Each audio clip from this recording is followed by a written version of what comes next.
અમદાવાદમાં સાબરમતી રિવરફ્રન્ટ નજીક નદીમાં એક બાળકનો મૃતદેહ તરી રહ્યો હતો. ફાયર બ્રિગેડની ટીમે નદીમાંથી બાળકને કાઢ્યું.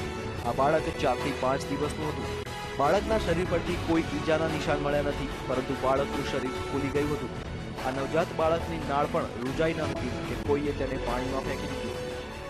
કંટ્રોલના મેસેજ આધારે સાહેબ અમે ત્યાં પહોંચ્યા જગ્યા ઉપર. ત્યાં ફાયર બ્રિગેડના માણસોએ 4 થી 5 દિવસનું તાજું જન્મેલું બાળક નદીમાંથી બહાર કાઢેલ. જે અમે તપાસ કરતા અમે પોલીસ સ્ટેશન આવીને એના તકાધિકારીને બોલાવી વધુ તપાસ MG સોલંકી સાહેબ ચલાવે છે. આ બાળકના મોત પાછળનું ચોક્કસ કારણ હજી સુધી બહાર આવ્યું નથી. પોલીસે પેનલ ડોક્ટરની ટીમ બનાવીને પોસ્ટમોર્ટમની કાર્યવાહી શરૂ કરી છે. હાલમાં એલિસ બ્રિજ પોલીસે જુદી જુદી હોસ્પિટલોમાં બાળકના ફોટાની સાથે સ્થાનિકોની પૂછપરછ શરૂ કરી છે.